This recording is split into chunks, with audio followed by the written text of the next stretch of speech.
Welcome back to the last part of this chapter, guys. This has surprisingly been quite a long playlist, honestly.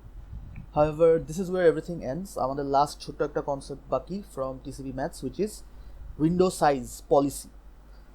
So window size policyর মধ্যে আমাদের দুইটা category আছে within our syllabus, that is go back n and selective repeat.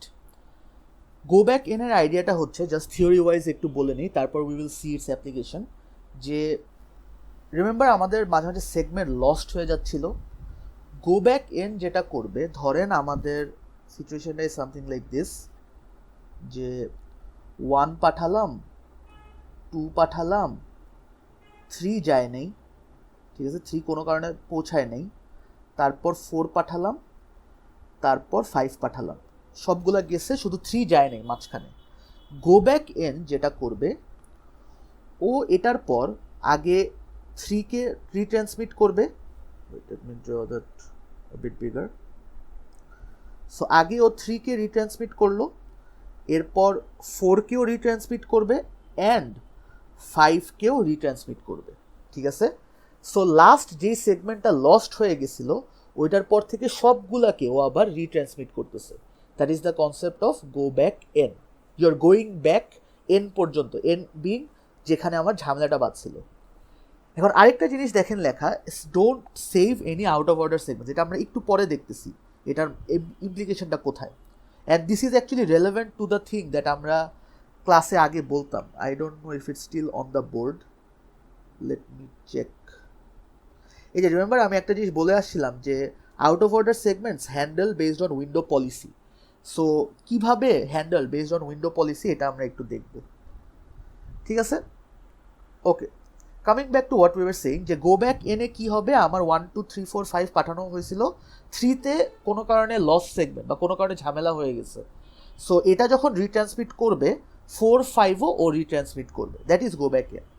Selective repeat কী করবে, on the other hand, আমার 1 পাঠানো হয়েছিল, 2ও পাঠানো হলো, 3 কোনো কারণে গেল না, 4 পাঠানো হলো অ্যান্ড 5 পাঠানো হলো। এরপর my selective repeat will only retransmit যেই সেগমেন্টটা লস্ট হয়ে গেছিল। এটা হলো সেগমেন্টসও না, কারণ ও ওই মাল্টিপল লস সেগমেন্টস হওয়ার আগেই কি আমার 3 ডুপ্লিকেট অ্যাকনোলেজমেন্ট হয়ে যাবে, right. So it will retransmit the lost segment. So এখানে লস্ট কোনটা, 3। সো ও 3-কে রিট্রান্সমিট করবে অ্যান্ড 4 আর 5 আগেরগুলাই রিইউজ করবে, ঠিক আছে। So this is the difference between go back N and selective repeat.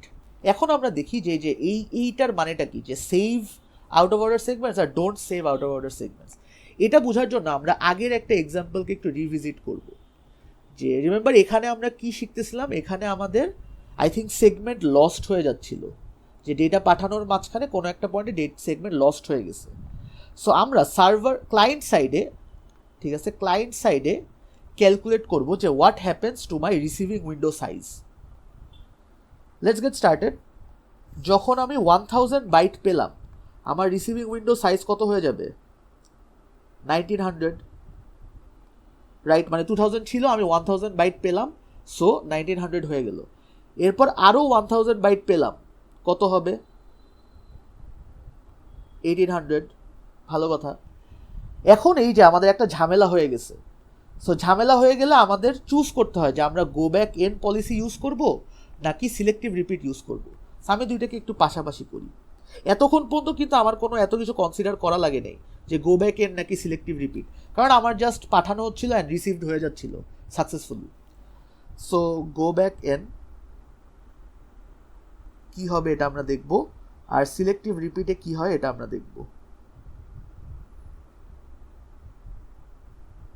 আচ্ছা, ওকে, আবার আমাদের এই কোটার ইস্যুটা আসলো।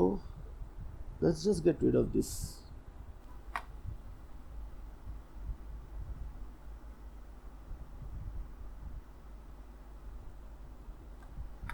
ওকে,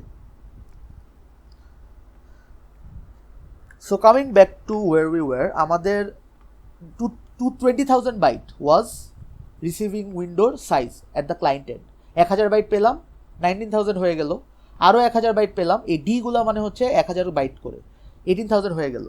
এখন S3 যখন পাঠানো হচ্ছে, S3 কি আমার পর্যন্ত পৌঁছাচ্ছে না, গো ব্যাক এন আমাকে বলে আউট অফ অর্ডার সেগমেন্টগুলোকে সেভ না করতে। তার মানে এই মুহূর্তে S4 কি একটা আউট অফ অর্ডার সেগমেন্ট না? S4 is an out of order segment, যেটার কারণে গো ব্যাক এন ওয়াইজ আমার উইন্ডো সাইজ উইল রিমেইন 18,000। আমার S4টা সেন্ডার পর্যন্ত আসলো, বাট এটাকে রিসিভার সিম্পলি ডিসকার্ড করে দিছে, যে সেন্ডার থেকে রিসিভার পর্যন্ত আসার পর রিসিভার জাস্ট সিম্পলি ডিসকার্ড করে দিছে। বাট এরপর যখন S3 প্রপারলি আসলো, ঠিক আছে, S3 ফাইনালি প্রপারলি আসলো, তখন আমার এটার উইন্ডো সাইজ কত হবে? 17,000। কারণ this is an in order segment. এই যে S2র পর S3 আমি অর্ডারে পেয়েছি, সো আমার 18,000 থেকে 17,000 হয়ে গেল। ইনফ্যাক্ট এটার পর কি করতে হবে বলো তো? এটার পর কি আমার কাজ ডান? না, এটার পর আমার আবার S4কে রিট্রান্সমিট করতে হবে, কারণ this is go back N. Go back N কি বলে? যেই লাস্ট যেখানে ঝামেলা হয়েছে ওইটার পর যতগুলা সেগমেন্ট সেট সবগুলোকে আমার রিট্রান্সমিট করতে হবে। সো S3 পাঠালাম, অ্যাকনলেজমেন্ট পেলাম, আবার S4 পাঠাবো। S4ও কি একটা ডুপ্লিকেট সেগমেন্ট টাইপ হয়ে যাবে, সো আমার এখানে একটু পর আবার অ্যাকনলেজমেন্ট পেয়ে যাব। ঠিক আছে? আচ্ছা, একটা জিনিস একটু কারেক্ট করি, এখানে S4 আসলে ডুপ্লিকেট সেগমেন্ট হবে না, কারণ S4 যখন ইনিশিয়ালি পাচ্ছিলাম এখানে কিন্তু S4টাকে ডিসকার্ড করে দেওয়া হচ্ছিল। সো পরের বার S4 যখন পাঠাবো it will not be a duplicate segment. ঠিক আছে, just to clarify. So that was go back N. Go back এনে আমরা কি দেখলাম, যে আমার একটা আনসাকসেসফুল সেগমেন্টের পর সাকসেসফুল সেগমেন্ট যদি পৌঁছায়ও, it does not get saved in my receiving buffer, it just gets discarded. Selective রিপিটে তার মানে একটু ডিফারেন্ট জিনিস হবে। প্রথমে এটা S3 পৌঁছালো না, এরপর S4 পৌঁছালো।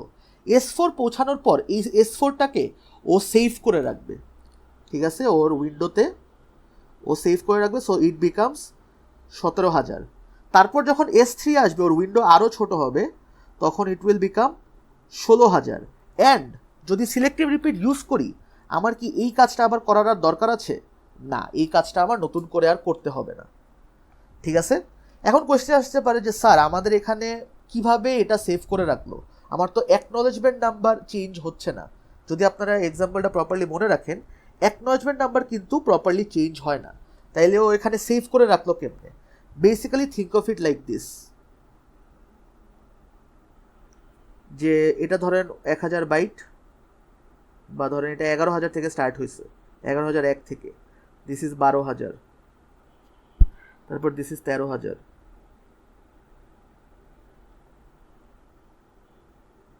তারপর 14,000, তারপর 15,000। আমি জাস্ট এক্সাম্পল একটা দিতেছি, ঠিক আছে, এক্স্যাক্টলি আগের ম্যাটটার সাথে অ্যাকুরেট রাখতেছি না। সো ধরেন এটা চলে আসছে 1000 বাইট, তারপর এটাও চলে আসছে, এটা স্কিপ হয়ে এটা যখন চলে আসবে এটাকেও স্টোর করে রাখবে। ঠিক আছে, this gets stored in my buffer. তারপর ধরেন এই পরেরটা চলে আসছে 15,000 থেকে 16,000, এটাও স্টোর করে রাখবে। পরে যখন এটা পাঠানো হলো, ও জাস্ট এখানে ইনসার্ট করে দিবে যে আচ্ছা তুমি 13,000 থেকে পাঠাইছো, আমার তো 14,000 থেকে আসি, সো আমি এর আগে এটাকে বসাই দিই। So now I have a continuous stream, and continuous stream যখনই হবে তখনই আমার অ্যাকনলেজমেন্ট নাম্বারটাও আপডেট হয়ে যাবে। বুঝতে পারছি? বাট আমাদের উইন্ডো পলিসি নিয়ে বেসিক্যালি যেটা টেক অ্যাওয়ে, দ্যাট ইজ প্রথমে রিসিভিং উইন্ডো সাইজ ছিল 20,000, 1000 বাইট করে পেলাম দুইবার, নো প্রবলেম, জাস্ট কমে গেল। এরপর আমার এখানে দেখেন একটা বাইট আসলো যেটা পৌঁছায় নেই। সো যেহেতু পৌঁছায় নাই, এরপরের সবগুলা কি আমার আউট অফ সেগমেন্ট, যে কয়টাই পাঠাবো before retransmitting S3। So S4 is my out of segment data. Out of সেগমেন্টটা স্টোর হবে না গো ব্যাক এনের আন্ডারে, it remains 18,000 as before. But এরপর যখন S3 পাঠাবো, this is an in order segment, so 18,000 থেকে 17,000 হয়ে যাবে। তারপর আবার যখন S4 পাঠাবো তখন ওইটাও সেভ হয়ে this will become 16,000। But selective রিপিটে কি হয়, যখন আউট অফ অর্ডার সেগমেন্ট একটা পাই, ওইটাকে আমি রিসিভিং এন্ডে সেভ করে রাখি, অ্যান্ড আই অনলি রিট্রান্সমিট যেটা আমার দরকার, যেটা আমার পাই নাই ওইটাকে শুধু রিট্রান্সমিট করা হয়। সো রিট্রান্সমিট করে এই যে আমি এখানে আমার রিসিভিং উইন্ডোর সাইজটা পেয়ে গেলাম 16,000। ঠিক আছে? আরেকটা এক্সাম্পল আমরা একটু দেখি, এটা হচ্ছে again this is from the big math that we did, যেখানে অ্যাকনলেজমেন্ট নাম্বার হারায় গেছিলো অ্যান্ড আমাদের রিট্রান্সমিশন টাইমার আর্লি করে ফেলছিল, মানে রিট্রান্সমিশন টাইম আউট হওয়ার আগেই we had a retransmission. So ওইটাকেও আমি এখানে সিম্পলিফাইড করে একটু এঁকে রাখছি। এই যে দেখেন S1 থেকে স্টার্ট হলো অ্যান্ড এই যে 3টা ডুপ্লিকেট অ্যাকনলেজমেন্ট। সো এখানে if you notice one thing, আমি ডুপ্লিকেট অ্যাকনলেজমেন্টগুলো যে এই ইন্টারনাল অ্যাকনলেজমেন্টগুলো আর আঁকি নেই, আই অনলি শোড যে 3টা পর যেই অ্যাকনলেজমেন্টের কারণে S2টা পাঠানো হচ্ছে। সো আপনাদের ফাইনালে কিন্তু মাঝে মাঝে এরকম করে সিম্পলিফাইড ডায়াগ্রাম প্রোভাইড করা থাকতে পারে, সরি ফাইনালে বলি মিডে। সো এই সিম্পলিফাইড ডায়াগ্রামগুলোর সিগনিফিকেন্সটা কি, যে এই অ্যাকনলেজমেন্টগুলো ওরা দেখাচ্ছে না, শুধু ওই অ্যাকনলেজমেন্টটা দেখাচ্ছে যেটা আপনার জন্য সিগনিফিকেন্ট, ঠিক আছে? কারণ এটার কারণে S2 গেটস রিট্রান্সমিটেড, এগুলার কারণে কিন্তু S2 রিট্রান্সমিট হচ্ছিল না। এই যে এটার কারণে বা এটার কারণে এগুলার কারণে কিন্তু S2 রিট্রান্সমিট হচ্ছিল না। আচ্ছা, so let's get calculating again. আমাদের এখানে আবার ধরি যে আমার উইন্ডো সাইজ ধরেন 20,000, ক্লায়েন্টের এদিকে 1000 বাইট পেলাম, কত হয়ে যাবে? 19,000। এরপর আরও 1000 বাইট পেলাম, আচ্ছা না, এখন এই যে 1000 বাইট পেলাম 19,000 হয়ে গেল, পরে এটা কি ডুপ্লিকেট একটা বাইট না? ডুপ্লিকেট বাইট যদি হয় আমার কি 19,000 থেকে 18,000 হবে? না, আমার এখানে স্টিল রিমেইনস 18,000, ঠিক আছে? এরপর এই যে আমার একটা ঝামেলা হয়ে গেল যে S2 পৌঁছায় নেই। সো আগেইন আমরা দুইটা পার্ট বানাই, যে একটা পার্ট হবে গো ব্যাক এন, আরেকটা পার্ট হবে আমার সিলেক্টিভ রিপিট, ঠিক আছে? So go back N wise S3, S4, S5 তিনজনই কি আউট অফ অর্ডার সেগমেন্ট। তার মানে প্রত্যেকবার আমি রিসিভ করতেছি ঠিকই, বাট একটাকেও আমি সেভ করব না, সবগুলোকে আমি ডিসকার্ড করে যাব, যেটার কারণে আমার window size will remain as it was, ঠিক আছে? তিনবারই কিন্তু সাকসেসফুলি সেগমেন্টটা আমার পর্যন্ত পৌঁছালো, বাট যেহেতু গো ব্যাক এন ইউজ করতেছি তার মানে সব আউট অফ অর্ডার সেগমেন্টকে আমি ইগনোর করতে থাকবো। বাট এরপর যখন S2 এসে পৌঁছাবে, যে S2 এসে পৌঁছালো, তখন আমার ফাইনালি 18,000 থেকে 17,000 হবে, because this is an in order segment. And এটার পর রিমেম্বার S2 থেকে এরপর S3 রিট্রান্সমিট করা হবে, S4 রিট্রান্সমিট করা হবে, অ্যান্ড S5ও রিট্রান্সমিট করা হবে, ঠিক আছে? কেন রিট্রান্সমিট করা হচ্ছে? কারণ S2 ওয়াজ এমন একটা segment that got lost, so ওর পরে যাই পাঠানো হয়েছিল সবাইকে আমার রিট্রান্সমিট করা লাগবে। That was the whole idea of go back N. আর সিলেক্টিভ রিপিটে কি হবে? S3, S4, S5 তিনোটাই out of order segment, but তিনটাকেই রিসিভ করার পর ও স্টোর করে রাখবে। সো S3 যখন পাবে 1000 বাইটের কারণে 17,000 হলো, S4 যখন পাবে দিস বিকাম 16,000, আবার S5ও পেল, দিস বিকামস 15,000। পরে যখন আমার এই যে S2টা রিট্রান্সমিট করা হলো তখন আবার কমে দিস বিকামস 14,000। সো এই ধরনের কোয়েশ্চেন আপনাদের পেতে পারেন, যে চুজিং না, আসলে determining weather it is go back N নাকি সিলেক্টিভ রিপিট। এখন এটা ডিপেন্ড করবে on what is my ultimate window size, যে ওভারঅল উইন্ডো সাইজটা কীভাবে ভ্যারি করতেছে, এটার উপর বেস করে আমরা বলতে পারি যে গো ব্যাক এন নাকি সিলেক্টিভ রিপিট। কারণ দেখেন এই পর্যন্ত যখন আমার ডায়াগ্রামটা দেওয়া, আমি কিন্তু বুঝতে পারতেছি না যে এটা গো ব্যাক এন নাকি সিলেক্টিভ রিপিট। দেখে মনে হচ্ছে সিলেক্টিভ রিপিট, বাট যদি এরপর আমি S3 পাঠাই, S4 পাঠাই, ওইটা কিন্তু গো ব্যাক এন হয়ে যাবে।